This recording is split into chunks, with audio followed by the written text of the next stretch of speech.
Wednesday night, as always, brought to you by Casamigos Tequila, brought to you by those who drink it on this Wednesday evening, the 22nd day of April.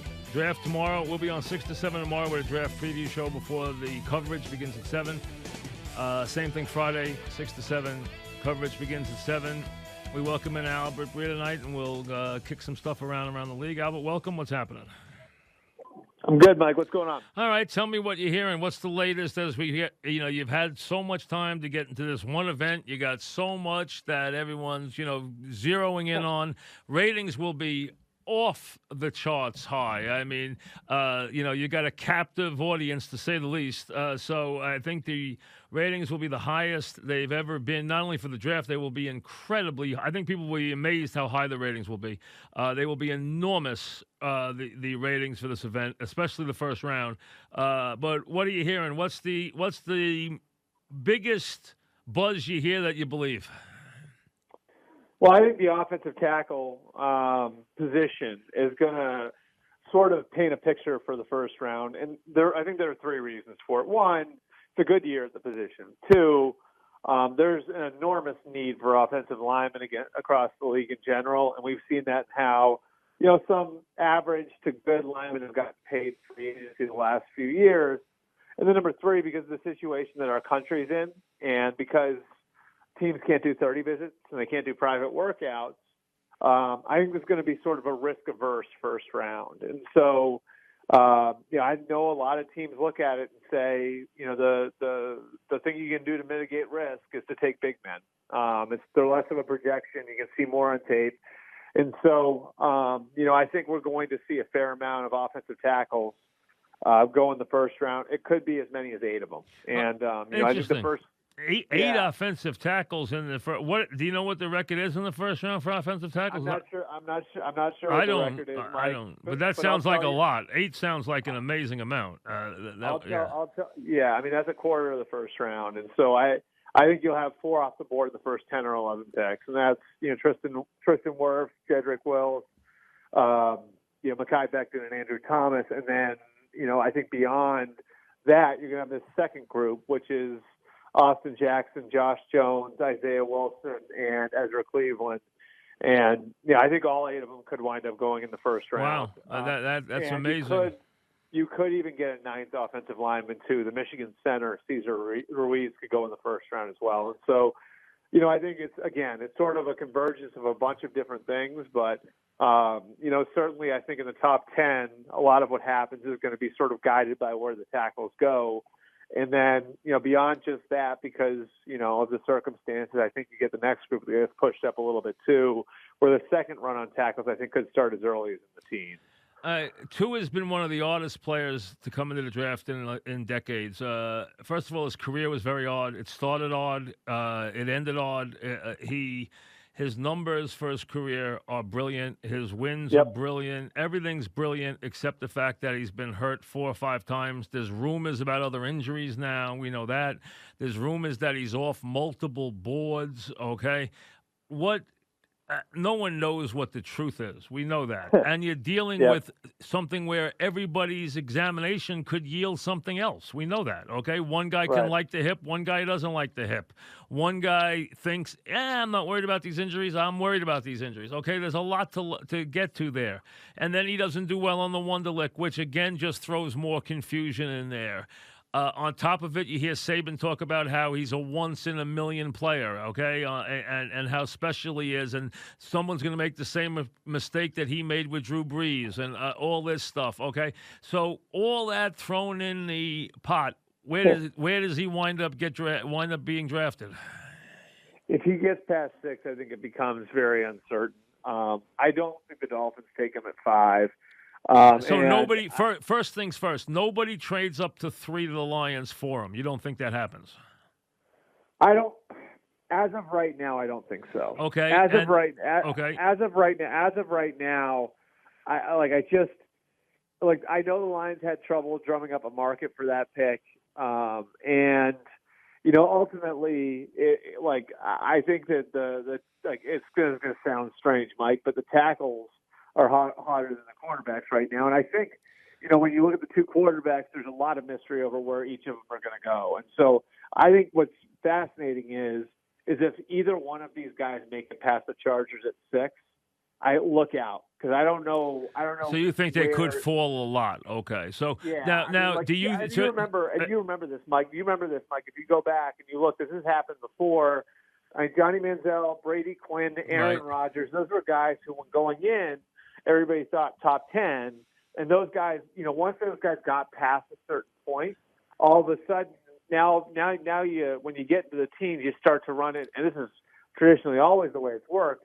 Once you get to the teams, all of a sudden you start to hit all of these teams who don't need quarterbacks, and so, it's not necessarily a reflection. See, I will be stunned if this happens for this reason. This kid first of all, he has a world of talent. Secondly, he has got an incredible resume. His resume is mind-boggling. The guy's got like 70 touchdowns and 6 interceptions, and he's played in championship games, and he's won championships, and he played at Alabama, and the guy raves about him, and then on top of it, you got 5 major injuries. So you have a crazy situation.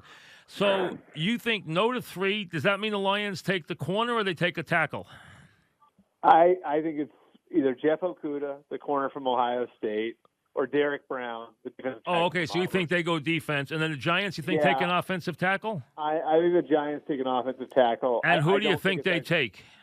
My guess right now would be my guess would be the tackle from Iowa. Okay, and I think that's the best one myself. That's who I like. Okay, and then the Dolphins don't take a quarterback at 5, or do? I think there's a possibility they don't. Now, what you're hearing out there is that they could take a tackle and come back later and wind up with Jordan Love. And that sounds crazy. And maybe things change if one of the other quarterbacks starts to slip a little bit. But one of the things that you did hear was that they could come back and they could draft a tackle first and come back and get their quarterback with their second pick. So, the Dolphins are in an interesting situation because they've got so much capital. They got 3 1s. They have 2 2s. They're in position to do whatever they want, and so the only thing they've been unable to do is entice the Bengals to move off of 1. Other than that, they've got an ability to move around the board as they please. And so, I think you certainly could see them address their tackle need, which was opened up by the trade of Laramie Tunsil last August. They could take care of their tackle need first, and then come back and get their quarterback. And if the Dolphins, and we're talking about Albert Breer, of course, if the Dolphins don't take a quarterback at 5 and take a tackle, do the Chargers, even in their situation, not take the first or the second quarterback off the board after obviously Burrow? But do they not take a quarterback there, or do they pass on a quarterback?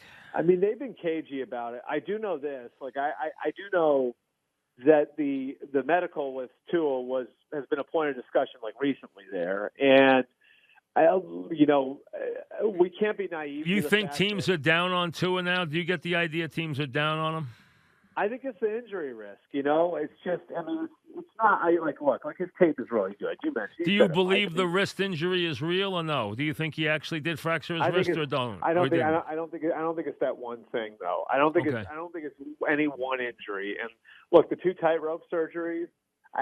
Those are newer surgeries, right? So, we don't know what that's going to look like in 5 years. The hip's the hip, and we know how serious hip. I know one guy doesn't like that hip at all. I mean, I know an orthopedic guy who thinks that hip is a big problem. He said he thought it was a 25% bad hip. So here's the thing, right? So just let's assume that Tua is 100% right now, even if he is, right? The problem is the history of injuries goes back to high school. He's a smaller player, and a lot of people are going to look at that and say to themselves, I can't stake my future on a player who hasn't been able to stay healthy. And again, you look back at the history at that position, guys who've gone in the first round, who have injury history, all get hurt again. Every single one. Well, why is Herbert falling too then? Why are they both falling? I mean, Herbert. Or was he never that high to begin with? Herbert's the player that it depends on who you talk to. There are people who think he's the best one in the draft. I'm telling you, there are people who think he's better than Burrow. The question is how much of his issues do you think are workable?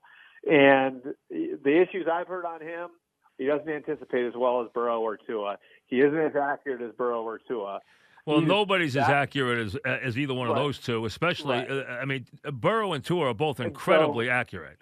with Herbert, and this is a little bit like, this is not unlike Josh Allen, a couple of years ago, where there are issues there when you watch the tape, and there are issues there that don't come up with Tua or Burrow. And so, really, if you're drafting Justin Herbert, you're betting on two things. You're betting A, on his physical ability, which is off the chart, and he's a big man.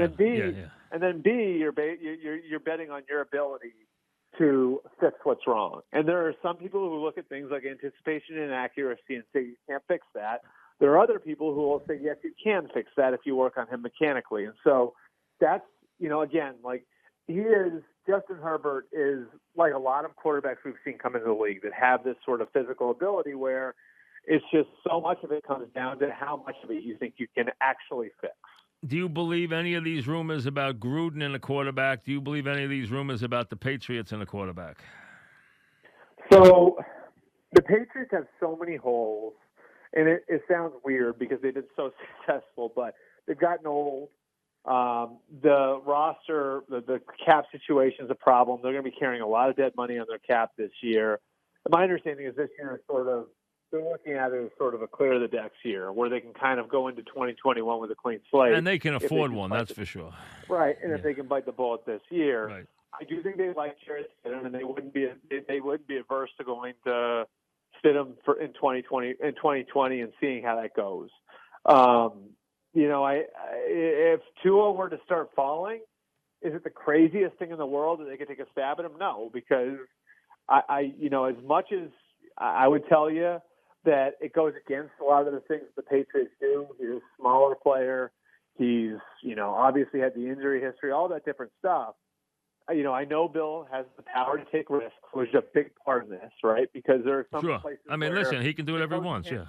Right. I mean, there are some places, Mike, there are some places where the coach can't overrule the absolutely. Some places where the coach is in a tough spot. There he can do whatever he wants, obviously. Right. And so there's that. And there's also what you mentioned, which is how highly Nick Saban thinks of this kid. Right. And, for most guys, here's the thing. Most guys, if you're Chris Breer in Miami and you draft Tua 5th overall, you are literally tying your livelihood to Absolutely. him, right? You'll get fired if he gets hurt. Right. Okay. If you're Bill, you can take that risk, and you're not. Of course. You're not as worried. You're not as worried about that. And so if it doesn't work, it doesn't work. What about Gruden in this thing? I've heard rumors about Gruden being in. You always hear rumors about Gruden anyway, so you never know what he's going to do.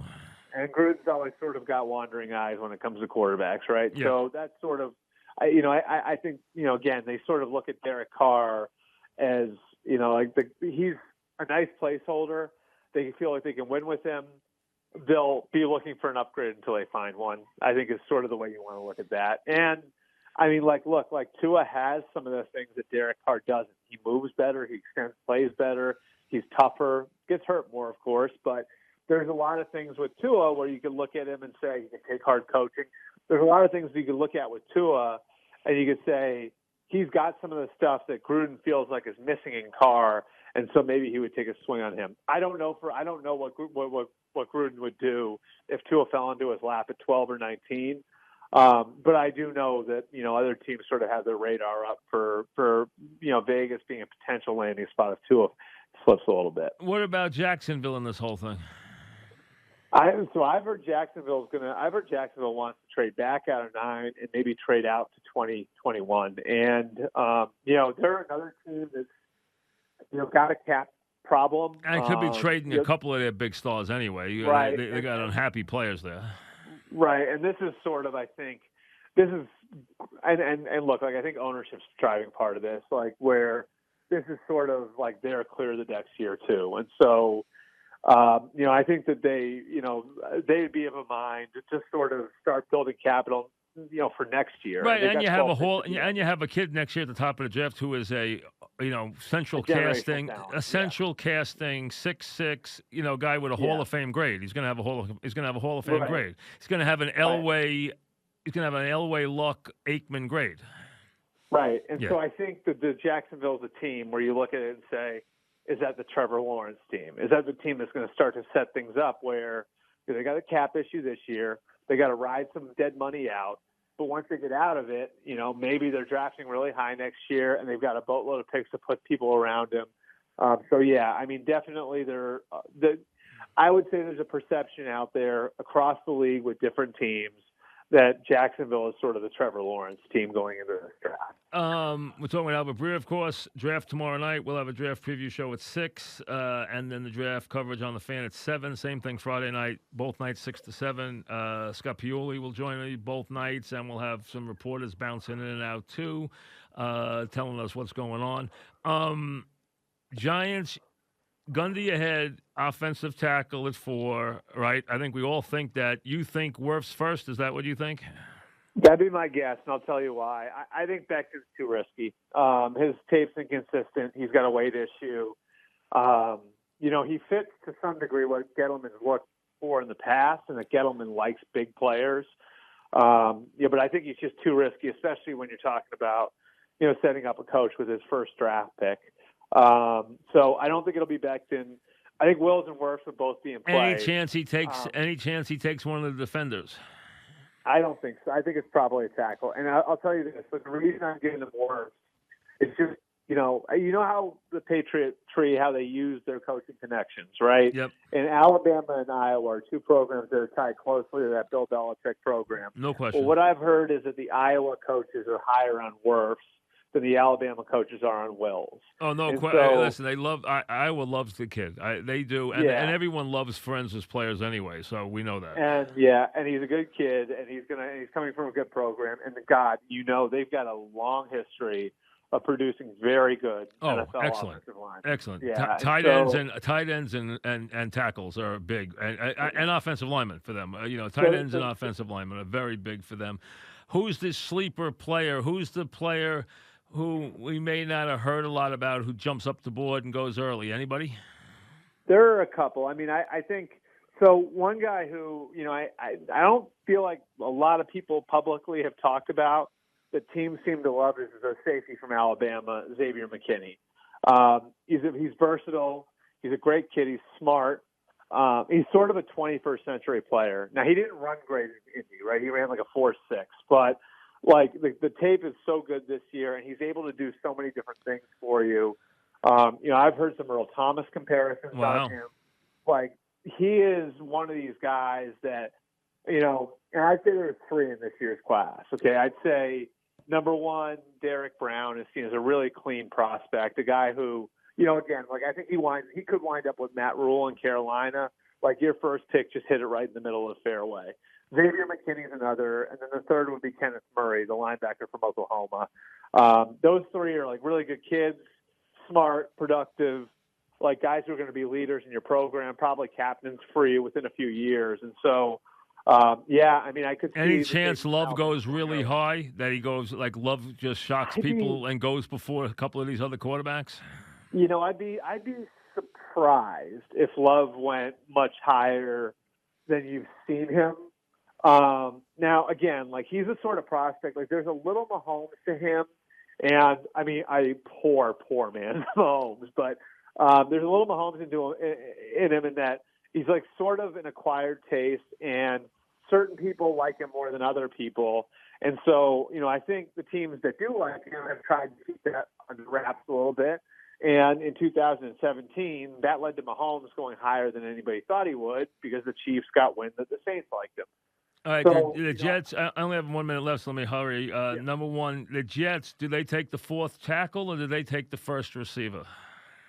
I don't think they'll take a receiver, Mike. I think they take a tackle in all likelihood. I would keep an eye on C.J. Henderson, the corner from Florida. If it's not a receiver, maybe it's a receiver. But who's the first receiver off the board in your mind? They're all close. Who do you like? Which one's the first one off?